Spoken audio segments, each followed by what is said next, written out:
Vamos embarcar numa viagem ao passado, a um tempo em que o namoro era tão lento quanto uma carroça puxada por cavalos. E o amor muitas vezes tinha mais a ver com cabeças de gado do que com borboletas no estômago. Imagine um mundo onde dizer "eu te amo" não era uma grande declaração romântica, mas sim um reconhecimento discreto de uma parceria estratégica. Bem-vindo à Europa medieval, um lugar onde o romance raramente era o protagonista, e o casamento era tratado mais como um negócio do que como um conto de fadas. Um mundo de sobrevivência, não de namorados. Imagine viver num castelo de pedra, rodeado por muros frios e espessos. Lá fora, a terra é dura, o clima imprevisível e a sobrevivência uma luta diária. A ideia de casar por amor, bem, isso não passava pela sua cabeça. Por quê? Porque na Europa medieval, a sobrevivência vinha antes do sentimento. O parceiro era escolhido não por causa de sentimentos românticos, mas por ter terras, riqueza ou conexões poderosas. Amor? Isso era um luxo distante, acessível a poucos. Naquela época, a sociedade era dominada por classes sociais rígidas, feudalismo e pela necessidade constante de sobreviver. Apaixonar-se perdidamente era um privilégio quase exclusivo de poetas e trovadores. Para a maioria, casamento não era sobre paixão, mas sobre poder, propriedade e garantir um futuro. Claro, um cavaleiro podia escrever uma balada para sua amada, mas na prática, os casamentos eram selados em mesas de negociação, não em salões de dança. Um tempo em que o romance era lento. Vamos comparar com os dias de hoje. Imagine mandar uma mensagem ao seu parceiro. Mal posso esperar para te ver hoje à noite. Heartzinho. Em segundos, ele recebe. Fácil, não é? Agora, imagine tentar enviar uma carta de amor, uma carta de verdade na Idade Média. Não era como mandar um DM. Era uma época em que uma carta podia levar meses para chegar ao destinatário.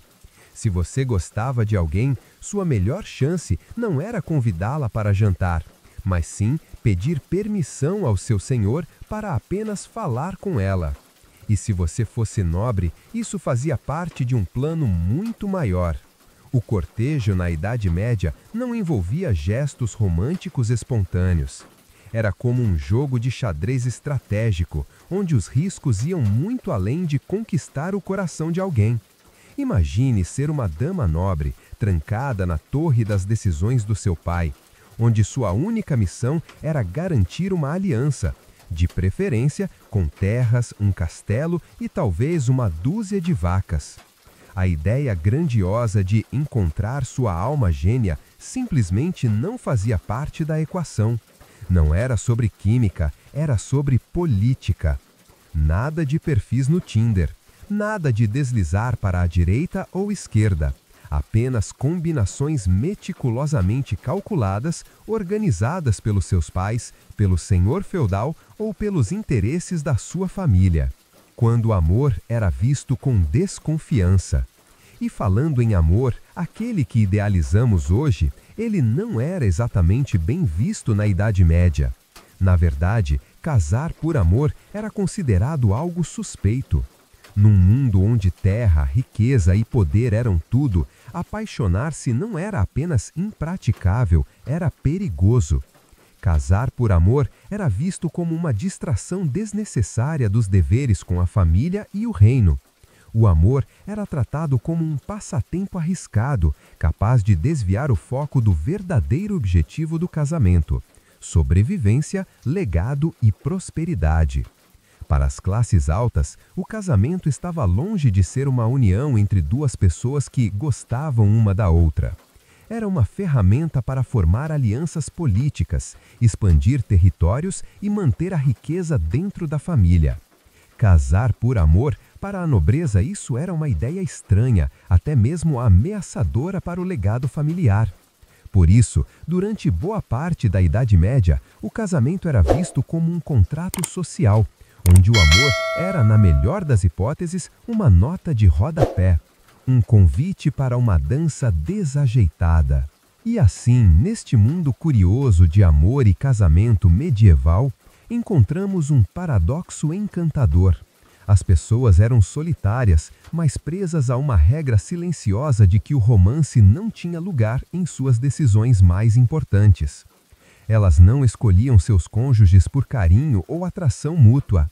Os casamentos eram planejados por famílias e senhores, organizados para garantir status, riqueza e terras. Amor? Isso era um luxo distante, acessível a poucos. Naquela época, a sociedade era dominada por classes sociais rígidas, feudalismo e pela necessidade constante de sobreviver. Apaixonar-se perdidamente era um privilégio quase exclusivo de poetas e trovadores. Para a maioria, casamento não era sobre paixão, mas sobre poder, propriedade e garantir um futuro. Claro, um cavaleiro podia escrever uma balada para sua amada, mas na prática, os casamentos eram selados em mesas de negociação, não em salões de dança.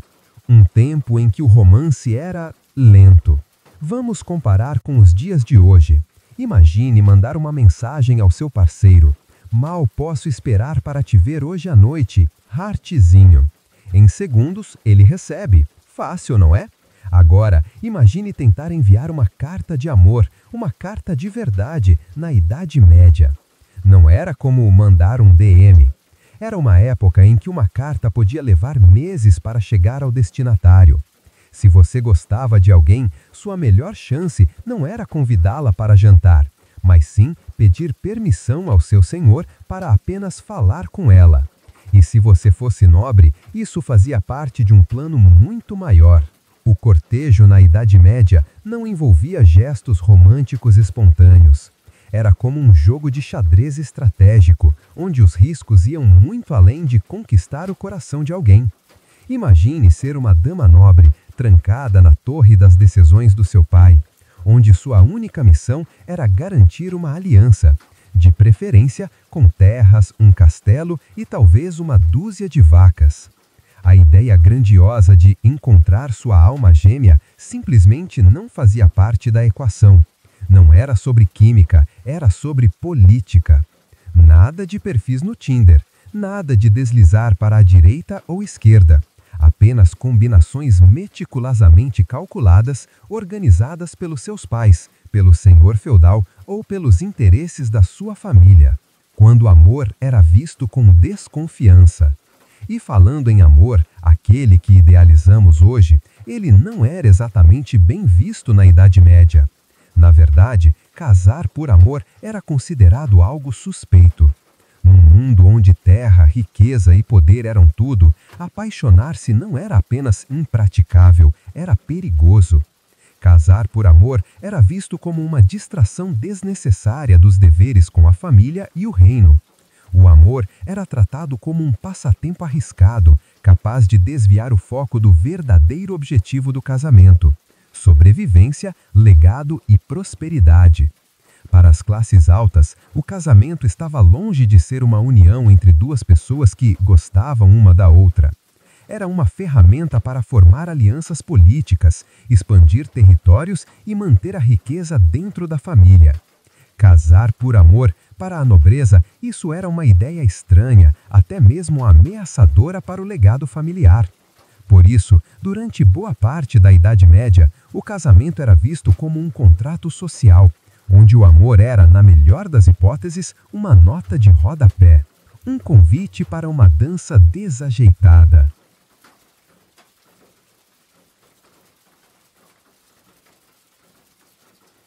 Etapa 2. O propósito do casamento na Idade Média. Na Idade Média, o amor pouco tinha a ver com o propósito do casamento. Imagine entrar numa relação não por afinidade, paixão ou encantamento, mas porque era uma necessidade vital, por sobrevivência, poder e prestígio. Naquela época, Casar significava, antes de tudo, garantir alianças políticas, terras, riquezas e reputação familiar. Naquela época, com sorte, o amor podia até surgir com o tempo, mas quase nunca era a prioridade. Casamento como estratégia política e social. Na sociedade medieval, o casamento era uma ferramenta essencial para manter e expandir o poder. Para a nobreza, não se tratava de encontrar alguém que fizesse o coração bater mais forte ou escrever poemas sob o luar. Tratava-se de proteger o legado da família, preservar a fortuna e reforçar a posição social. Casar bem era crucial, tanto para homens quanto para mulheres. Uma dama da nobreza poderia se casar com um príncipe, não porque o achasse encantador, mas porque as terras e a influência dele elevariam o status de sua família. Da mesma forma, um nobre procurava uma jovem esposa que trouxesse consigo riqueza, conexões ou propriedades, garantindo assim sua prosperidade futura.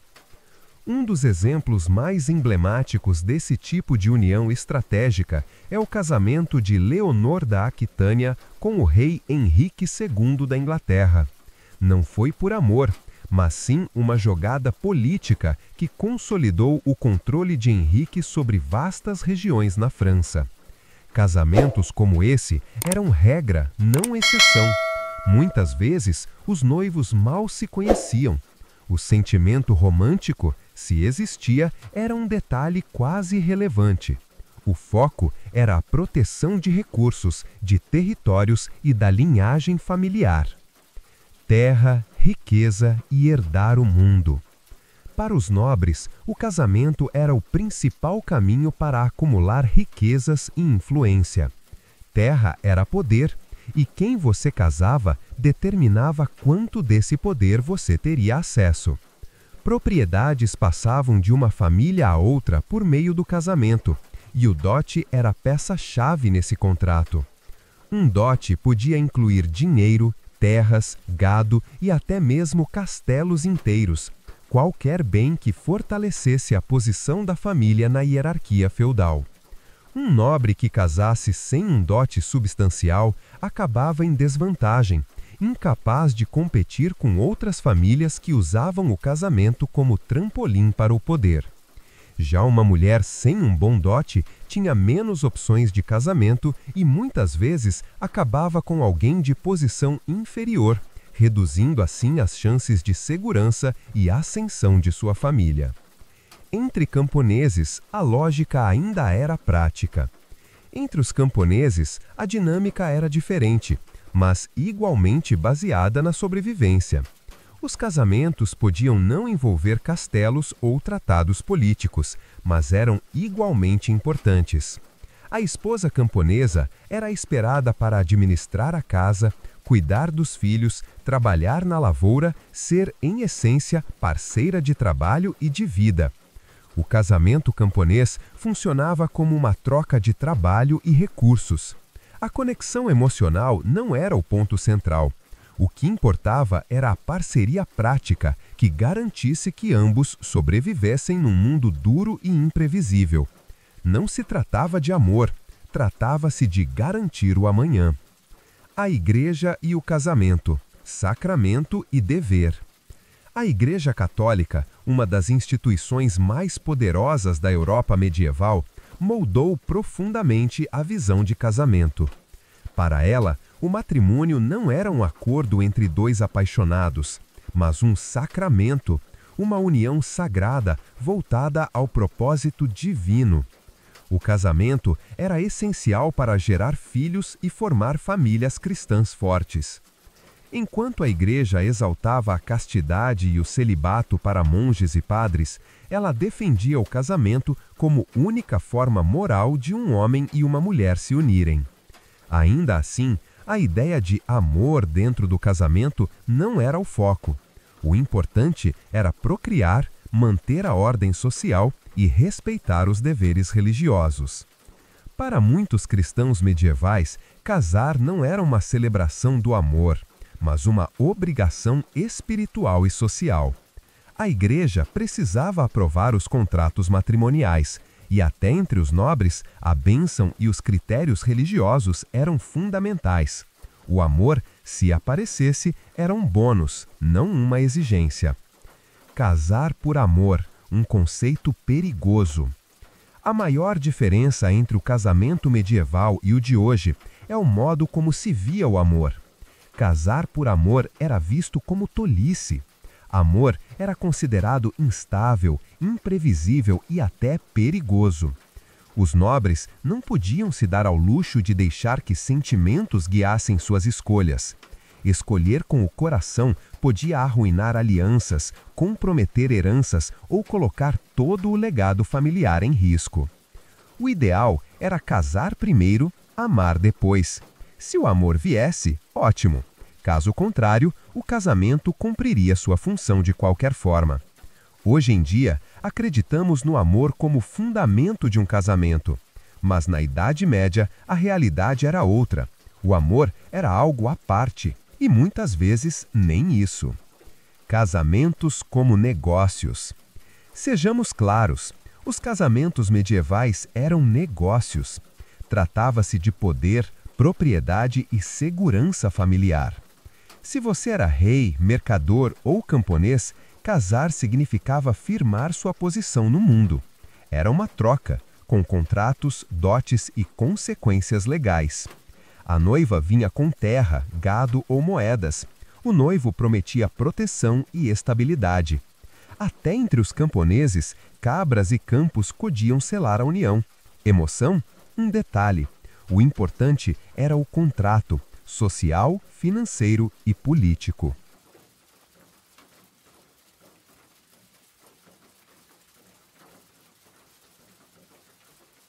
Etapa 3. O cortejo, se é que podemos chamar assim. Quando pensamos em cortejo hoje, logo imaginamos jantares românticos, caminhadas ao entardecer, conversas íntimas e momentos de descoberta. Mas se voltássemos à Idade Média, encontraríamos algo completamente diferente.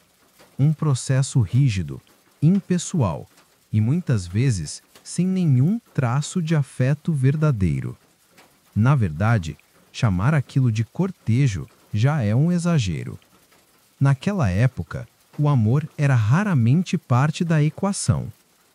Cortejo pré-arranjado, um conceito estranho para nós. Na sociedade medieval, especialmente entre os nobres, o cortejo não era uma escolha pessoal, era uma questão familiar e estratégica. Casamentos eram, em sua maioria, arranjados desde a infância, e o casal muitas vezes só se conhecia no altar. A ideia de conhecer melhor alguém antes de casar era praticamente inexistente. O sentimento? Inútil. A escolha era feita com base em alianças familiares, política e vantagens sociais. Um exemplo clássico é o noivado de Leonor da Aquitânia com Luís VII da França. Ela tinha cerca de 15 anos. O casamento foi mais uma jogada diplomática do que uma união entre duas almas. Cortejar alguém por amor? Isso era quase heresia. O cortejo, quando existia, era apenas uma formalidade para confirmar que o contrato social seria cumprido. Entre camponeses. Mais liberdade, mas ainda prático. Os camponeses tinham um pouco mais de liberdade para escolher com quem se casar. Porém, mesmo com essa liberdade relativa, o romantismo ainda não era o fator principal. O casamento entre camponeses era uma parceria de sobrevivência. Alguém que ajudasse no trabalho da terra, cuidasse da casa e criasse os filhos. O cortejo, nesse contexto, era mais uma avaliação de competências do que de sentimentos. O homem procurava uma mulher que soubesse lidar com animais, plantar ou administrar o lar. A mulher buscava alguém forte, trabalhador e confiável. Flores e serenatas? Não. Era: ele aguenta carregar sacos de grãos? Ela sabe ordenhar vacas? Se sim, o casamento fazia sentido. O cortejo entre nobres. Um teatro cuidadosamente encenado, supervisionado por pais, senhores feudais e até líderes religiosos. Jovens nobres, muitas vezes, não escolhiam com quem se casar. O cortejo servia apenas para comunicar o interesse formal, seguido da aprovação familiar. A dama nobre raramente tinha voz no processo. Se um nobre se interessasse por uma jovem, ele não declarava seu amor. Ele pedia permissão ao lorde para cortejá-la. E mesmo isso só acontecia se o casamento prometesse vantagens estratégicas. Nada de jantares à luz da vela. Era mais como uma reunião de negócios, com vestidos e títulos. Um exemplo é o casamento de Ricardo Coração de Leão com Berengária de Navarra. Eles mal se conheciam antes do casamento. O cortejo foi mediado por mensageiros e acordos entre famílias. Não havia espaço para paixão. O que importava era a política. A igreja. Amor com propósito espiritual. A igreja tinha papel central no cortejo e no casamento. Tudo precisava seguir regras religiosas. O casal devia passar por orientação espiritual, receber bênção e se manter casto até o casamento. O cortejo não era apenas regulado socialmente, era vigiado religiosamente. Intimidade antes do casamento? Pecado. Escolher alguém por desejo? Perigoso. A igreja via o cortejo com olhos práticos e santos. Era um meio para alcançar o casamento, e o casamento, por sua vez, era um dever divino. Emoção não era prioridade. Havia regras, e o amor deveria caber dentro delas. O desequilíbrio de poder. Se já parecia difícil para os homens, para as mulheres era ainda mais rígido. Elas tinham pouquíssima autonomia. Seu valor estava no dote e na capacidade de gerar herdeiros. Suas escolhas eram decididas por pais, senhores ou até o rei. O cortejo, na verdade, era um jogo de poder, onde o homem escolhia e a mulher obedecia. Numa sociedade onde os homens controlavam propriedade e status, as mulheres eram negociadas com ativos valiosos. Seu destino dependia da conveniência política da família, não de seus sentimentos. Escolher por amor? Um luxo que quase nenhuma mulher podia se dar.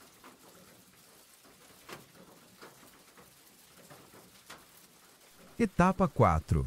O amor dos camponeses versus o amor da nobreza. A Idade Média era marcada por divisões sociais profundas, e isso se refletia diretamente nas experiências amorosas e matrimoniais. Camponeses e nobres viviam em mundos distintos, com regras, expectativas e objetivos completamente diferentes. Ambos se casavam, sim, mas os motivos, a liberdade de escolha e até o espaço para o amor dentro dessas uniões variavam drasticamente. Amor entre os nobres, estratégia, não sentimento. Para os nobres, casamento e amor eram quase opostos. Nascidos em berço de ouro, com títulos, propriedades e alianças para preservar, os nobres tratavam o casamento como uma jogada de xadrez político. A emoção, se existia, era irrelevante. O importante era reforçar o nome da família, ampliar territórios e garantir herdeiros legítimos. Apesar disso, cavaleiros e lordes podiam até demonstrar certo romantismo, escrevendo poesias ou realizando gestos galantes. Mas até esses gestos tinham um objetivo estratégico: conquistar respeito, não corações. O casamento era contrato, não conexão emocional. Muitas nobres se casavam ainda adolescentes, com 12, 13, 14 anos, com homens que nunca haviam conhecido antes. O casamento vinha primeiro. Se o afeto surgisse depois, ótimo. Se não, o dever ainda era cumprido. Um exemplo marcante: o casamento entre Eleonor da Aquitânia e Luís VII da França. Embora pudessem ter alguma afeição, sua união foi fundamentalmente política. O relacionamento desandou com o tempo, mas o que importava era o que ele representava para o poder de ambos. Amor camponês. Mais liberdade, mas com os pés no chão. Entre os camponeses, a realidade era mais simples e, curiosamente, havia mais espaço para o afeto. Embora também houvesse casamentos arranjados, muitos podiam escolher seu parceiro com base em afinidade, amizade ou mesmo atração. Mas não se engane, mesmo aqui, o amor não era o objetivo principal. O casamento camponês era prático. Ela sabe cuidar da casa? Ele é forte o suficiente para o trabalho pesado? Podemos sobreviver juntos? Se sim, então era um bom par. Ainda assim, dentro dessa simplicidade, havia espaço para o carinho nascer. Duas pessoas que trabalhavam juntas na lavoura, dividiam a comida e enfrentavam o inverno lado a lado, acabavam criando laços verdadeiros, ainda que silenciosos. Casar por afeto entre camponeses era possível, mas esse afeto estava enraizado no cotidiano. O amor era construído no esforço conjunto, não idealizado em poesias. O fator econômico. Parceria e responsabilidade.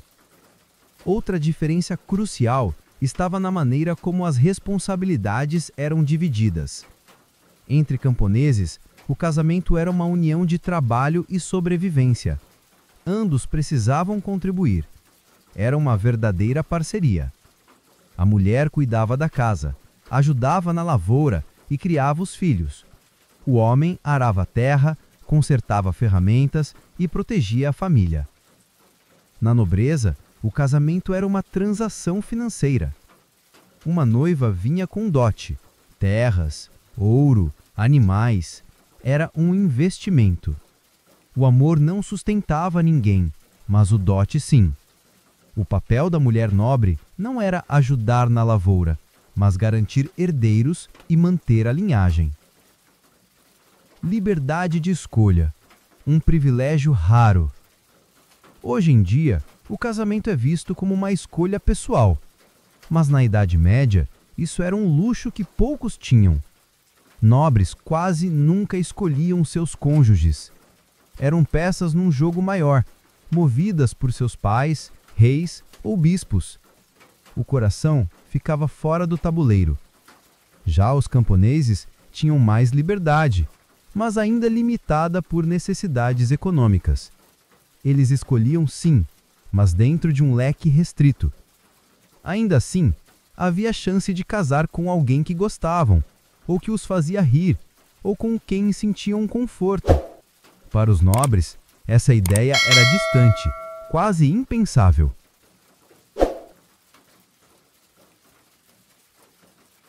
Etapa 5. Romance por procuração. Imagine crescer sabendo que seu futuro cônjuge já havia sido escolhido por seus pais antes mesmo de você aprender a escrever. Para a nobreza medieval, isso era uma realidade comum. O romance, nesses casos, era algo que outros decidiam por você.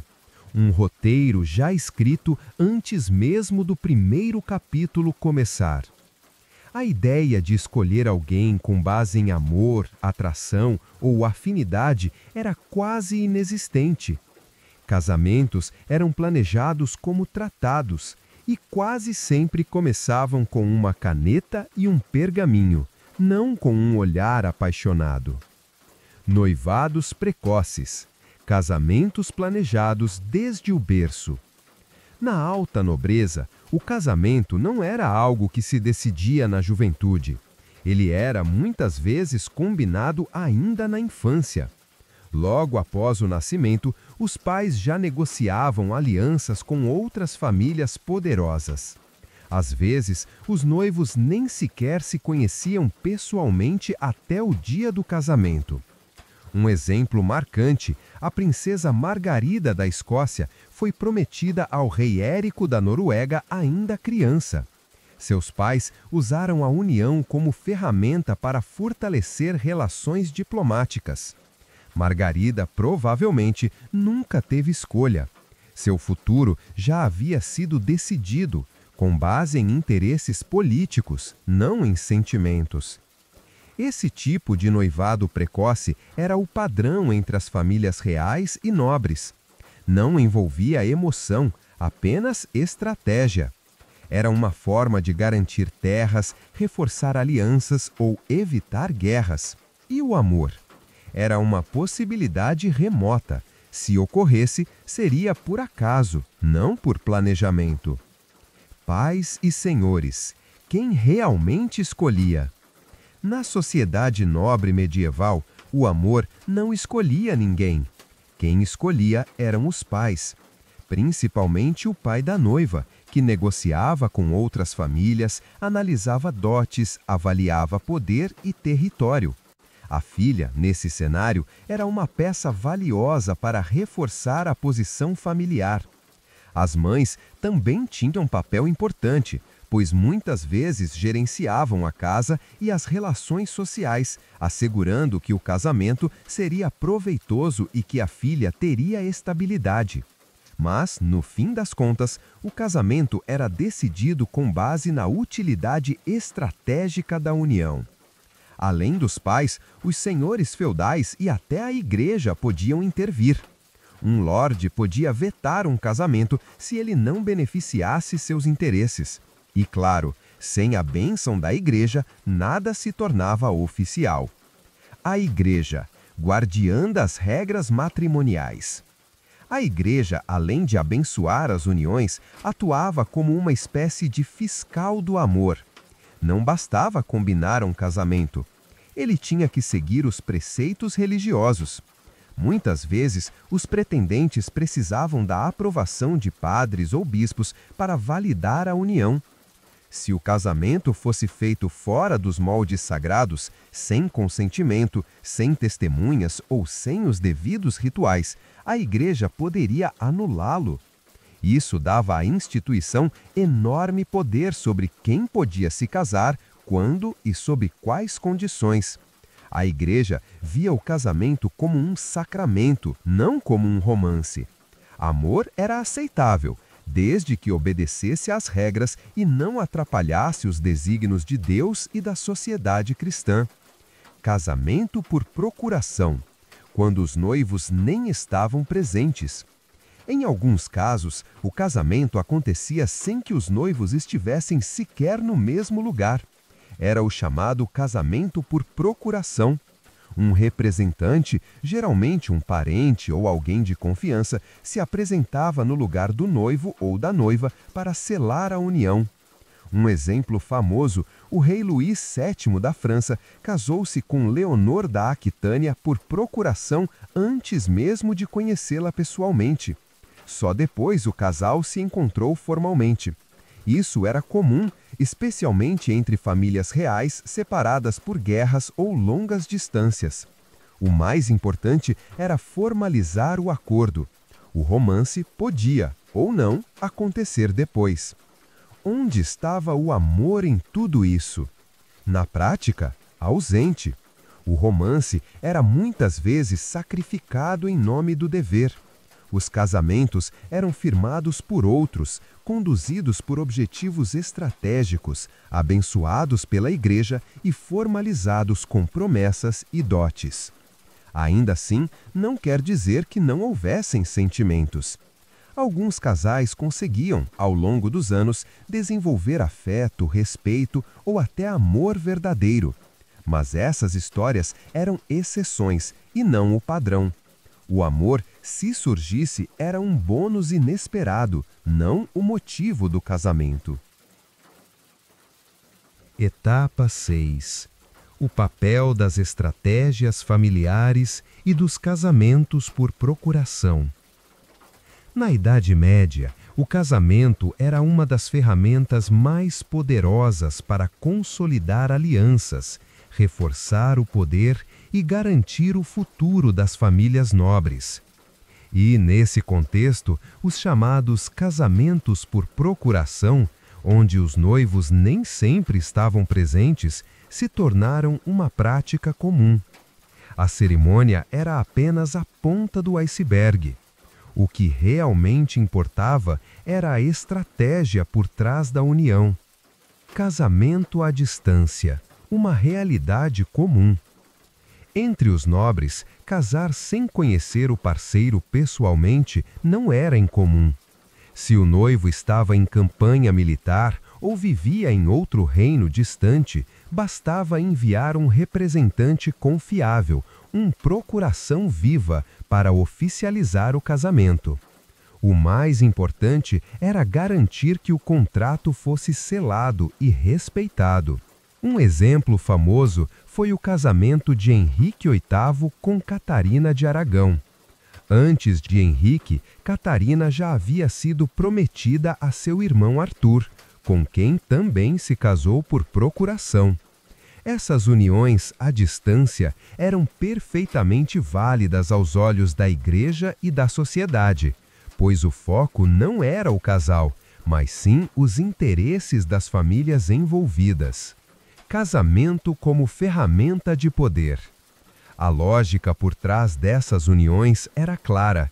O amor era secundário, ou até irrelevante.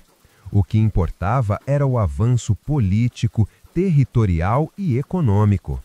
Casar-se com a filha de um rei, com a herdeira de uma terra rica ou com alguém ligado à igreja poderia mudar completamente o destino de uma família. Casar era como jogar um jogo de tabuleiro, em que cada movimento precisava ser calculado com cuidado. Unir duas casas nobres podia trazer paz entre reinos, expandir fronteiras, unir exércitos ou legitimar heranças. Para isso, o casal não precisava sequer trocar olhares. Bastava que o contrato fosse assinado e selado com a bênção da igreja. Por que o amor era evitado? Em um mundo instável, marcado por guerras, doenças e disputas de poder, o amor era visto como uma distração perigosa. Ele podia levar a decisões impulsivas, alianças imprudentes ou escândalos inaceitáveis. Um nobre que se casasse por paixão, ignorando interesses familiares, podia arruinar séculos de legado. Casar por amor era considerado arriscado, ingênuo e até imprudente. Era mais seguro deixar o coração de lado e confiar nas negociações dos pais, senhores e conselheiros. A ideia era: sentimentos vêm e vão, mas as terras e os títulos duram gerações. A Igreja aliada das estratégias matrimoniais. A Igreja Católica tinha um papel fundamental nesse sistema. Além de validar os casamentos, ela ajudava a garantir que as regras fossem seguidas. E, embora considerasse o matrimônio um sacramento sagrado, ela também compreendia sua função social e política. A Igreja exigia que os casamentos fossem realizados com consentimento mútuo, mas esse consentimento muitas vezes era apenas uma formalidade. Algo combinado pelos pais, apresentado ao padre e aceito pelos nobres sem questionar. Para a Igreja, o mais importante era que o casamento estivesse dentro dos padrões religiosos e não se baseasse em paixão. Curiosamente, o amor era visto com desconfiança. A Igreja temia que sentimentos intensos pudessem levar à luxúria, ao pecado, à traição conjugal. O amor era permitido, mas domado, contido e sempre subordinado ao dever espiritual e familiar. Quando o amor atrapalhava, Imagine uma jovem nobre apaixonando-se por um cavaleiro sem terras ou conexões. Se ela escolhesse segui-lo em vez de casar com o pretendente escolhido pela família, colocaria tudo em risco. O dote, as alianças, o nome da casa. Poderia até ser deserdada. O mesmo valia para os homens. Um nobre que se apaixonasse por uma camponesa enfrentaria escândalos, perda de status e até punições da coroa ou da igreja. O amor nesse cenário era uma ameaça à ordem estabelecida. O amor existia, mas como luxo ou acidente. Apesar de tudo isso, o amor não era impossível. Algumas uniões arranjadas acabavam florescendo com o tempo. O respeito, a convivência e o companheirismo podiam dar lugar ao afeto. Mas quando isso acontecia, era quase sempre uma coincidência feliz, não o objetivo do casamento. Os contos de trovadores sobre cavaleiros apaixonados por damas inatingíveis ilustravam bem isso. Eram fantasias, belas, poéticas, mas distantes da realidade. Enquanto os nobres liam sobre amores impossíveis, suas próprias vidas amorosas eram regidas por tratados, dotes e alianças. Etapa 7. Idade para casar e as normas estranhas da época. Na sociedade medieval, casar jovem não era visto como precoce, era visto como normal. Na verdade, quanto mais cedo, melhor. A juventude não era um obstáculo para o casamento, era o ponto de partida. Hoje, a ideia de alguém se casar aos 12 anos nos parece absurda. Mas na Idade Média, isso era simplesmente o curso natural da vida. A idade certa para casar. Para as meninas, a idade considerada adequada para o casamento era logo após a primeira menstruação, por volta dos 12 ou 13 anos. Para os meninos, era um pouco mais tarde, entre 14 e 16 anos. O critério era biológico, não emocional.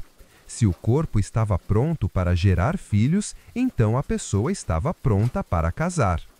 O conceito de maturidade emocional praticamente não existia.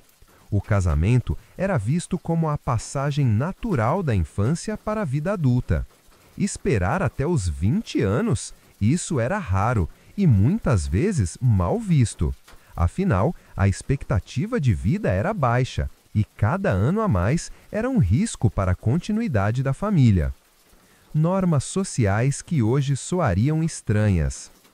A ideia de crianças e adolescentes casando pode soar perturbadora para os padrões atuais, mas na época era parte da ordem social.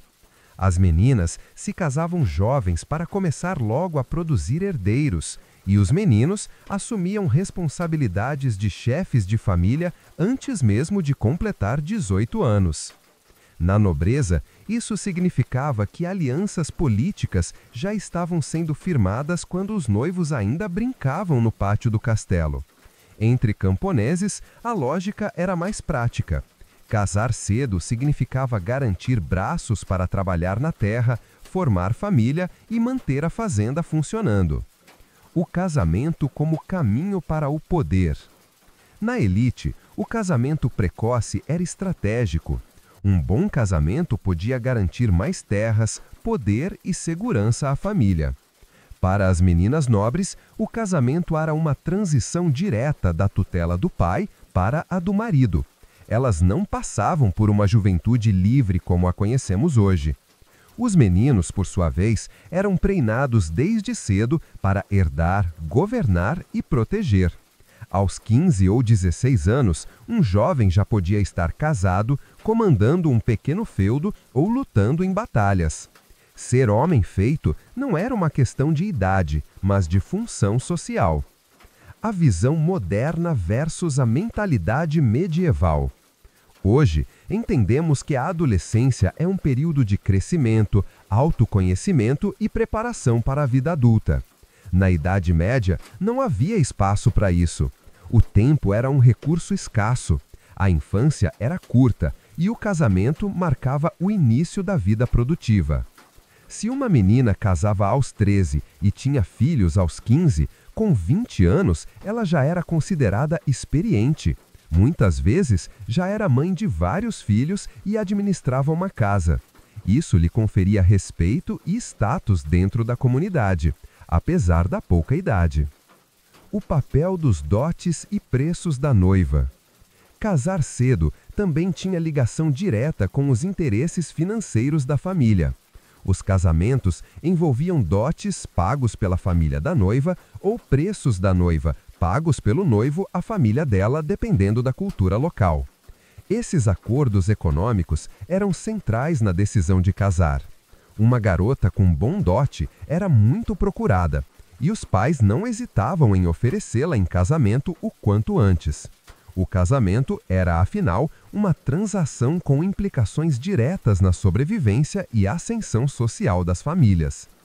Um contraste marcante com os dias de hoje. Enquanto hoje defendemos o direito à escolha, à maturidade emocional e ao amor como base do casamento, na Idade Média, tudo girava em torno de dever, legado e sobrevivência. O jovem não era preparado para amar, mas a se unir estrategicamente a outra família. A nossa ideia de esperar o momento certo para casar, com estabilidade financeira e maturidade, teria soado como perda de tempo para um camponês ou um lorde medieval. Lá, o tempo era curto, e as alianças tinham que ser seladas antes que a morte, a guerra ou a fome batessem à porta. A mudança de perspectiva, do contrato ao amor. Hoje, olhamos para esses costumes com surpresa e até indignação, e com razão.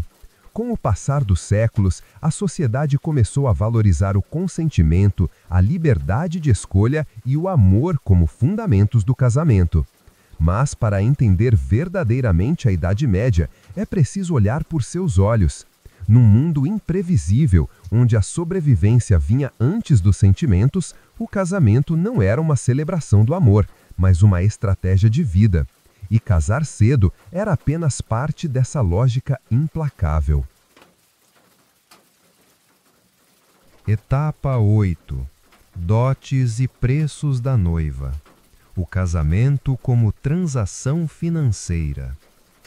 Quando pensamos em casamento hoje, geralmente imaginamos uma união baseada no amor, na parceria e na construção de uma vida a dois.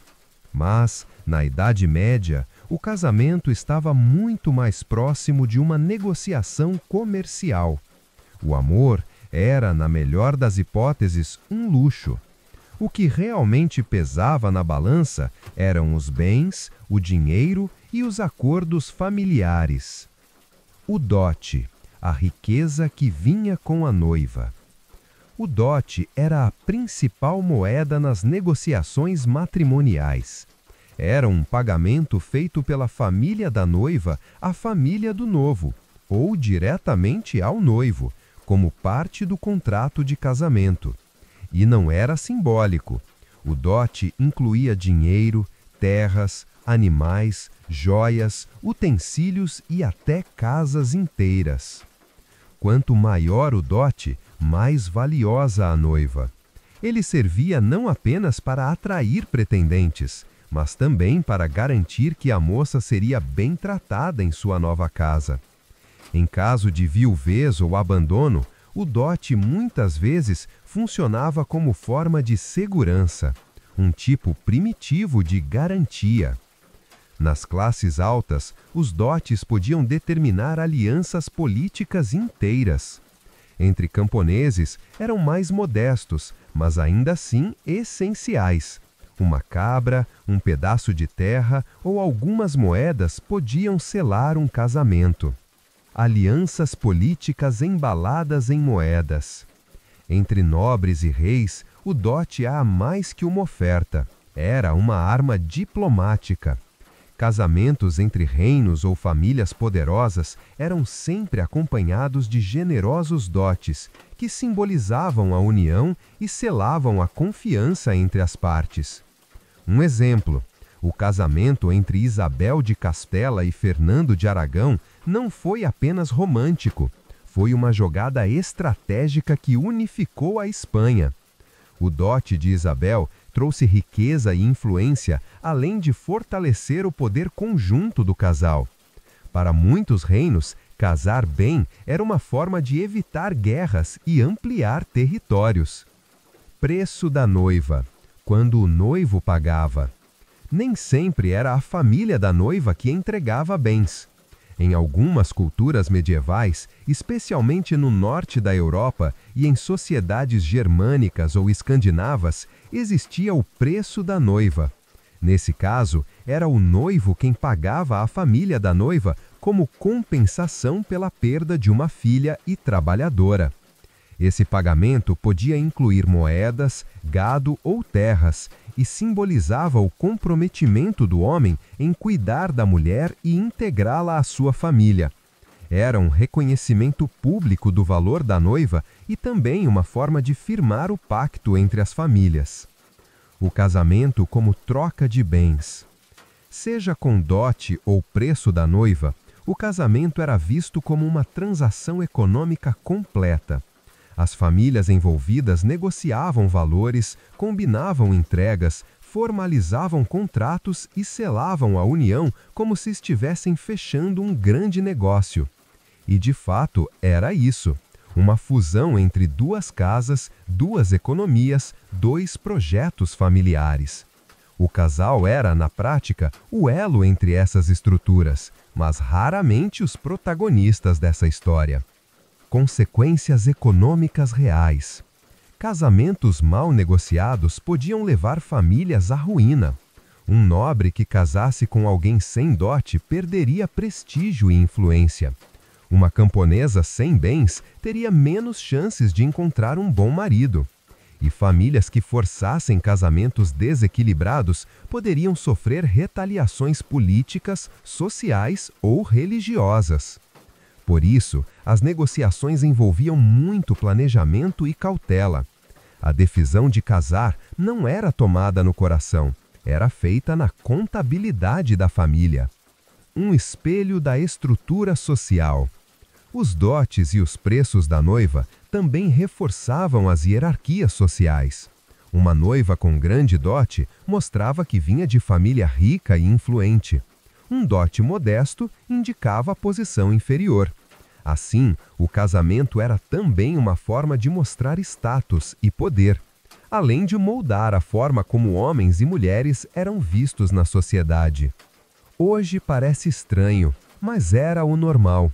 Nos tempos modernos, pensar em comprar ou vender casamentos soa ofensivo, mas na Idade Média, essa lógica fazia sentido. A sobrevivência da família dependia disso. Num mundo instável e competitivo, o casamento era o contrato mais importante que uma pessoa poderia assinar. Era um investimento, um seguro, um acordo de proteção mútua, não de sentimentos. Etapa 9. O casamento em si. Simples, público e curto. Hoje, quando pensamos em casamento, logo imaginamos vestidos luxuosos, meses de planejamento, festas grandiosas e cerimônias emocionantes.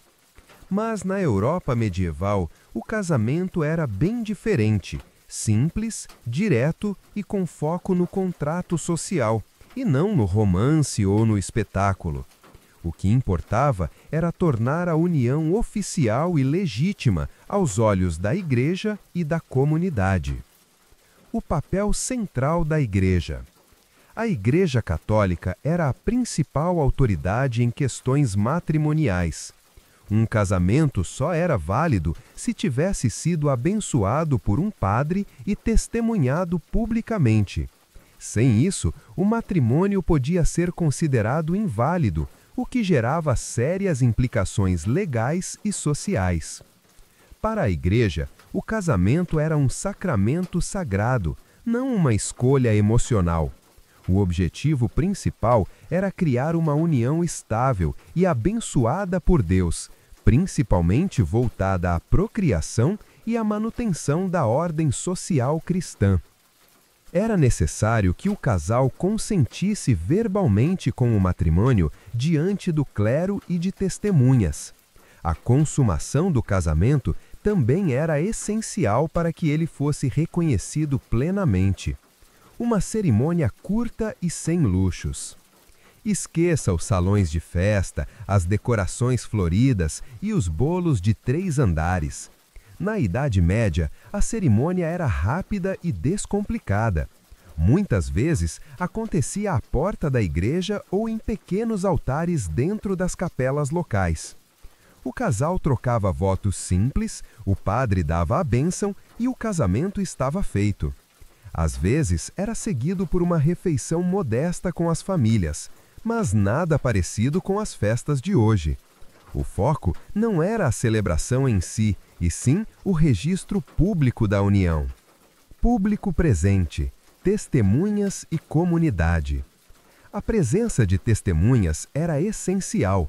O casamento precisava ser público e notório para que toda a comunidade soubesse da nova união. Isso servia para proteger os direitos do casal, especialmente no que diz respeito a propriedades, heranças e filhos legítimos. Era comum que boa parte da aldeia, feudo ou comunidade estivesse presente para assistir à cerimônia, não para comemorar, mas para validar o contrato. A união era menos uma experiência íntima e mais uma declaração social e jurídica. Sem anéis, bolo ou presentes. Muitos dos símbolos modernos do casamento, como alianças, bolos, buquês ou listas de presentes, não faziam parte da tradição medieval. Em alguns casos, podia haver uma pequena troca de objetos simbólicos, como uma moeda ou um pedaço de terra, mas não havia padronização como vemos hoje. O essencial era o acordo verbal e a bênção da igreja. O resto era considerado supérfluo. O contrato social e familiar. O casamento medieval era, acima de tudo, um contrato vinculante. Quando 2 pessoas se casavam, uniam também suas famílias, bens e obrigações. Os votos eram promessas com implicações legais, religiosas e sociais. Romper esse contrato podia significar escândalo, punição ou até excomunhão. Entre os nobres, a cerimônia tinha um peso ainda maior, pois envolvia a transferência de dotes, alianças políticas e disputas territoriais. Mesmo entre os camponeses, o casamento era crucial para garantir trabalho compartilhado e a sobrevivência da família. Depois da cerimônia, a vida começa. Diferente de hoje, em que o casamento é visto como o começo de uma jornada a 2, o casamento medieval era muitas vezes o fim de um longo processo de negociações. A partir dali, começava a vida de deveres. A noiva geralmente se mudava para a casa do marido, onde assumia seu papel como esposa, mãe e gestora do lar. O foco imediato era construir família, cuidar da propriedade e cumprir os papéis esperados pela sociedade e pela igreja. Intimidade só dentro da estrutura familiar. Privacidade no casamento era rara, especialmente entre os camponeses. Muitas famílias viviam em espaços compartilhados, com várias gerações sob o mesmo teto. Não havia lua de mel nem tempo para romance. O casamento não era sobre intimidade emocional, mas sobre trabalho, continuidade e dever. Entre os nobres, podia haver mais conforto e privacidade, mas isso não significava que o humor fosse mais presente. Mesmo em castelos, o amor era secundário frente à política, herança e reputação. Um compromisso público e permanente. O casamento medieval não era feito para ser desfeito. Divórcios como conhecemos hoje não existiam. A única maneira de anular um casamento era por meio da igreja, e mesmo assim, apenas em casos muito específicos. Por isso, cada união era tratada com seriedade e solenidade, mesmo que sem pompa. A cerimônia podia ser curta e simples, mas o compromisso era profundo, público e definitivo. Etapa 10. A literatura romântica medieval versus a realidade. Ao longo dos séculos, a Idade Média ganhou uma aura mística e romântica, muito por causa das histórias de cavaleiros corajosos, donzelas encantadoras e amores impossíveis que cruzaram gerações.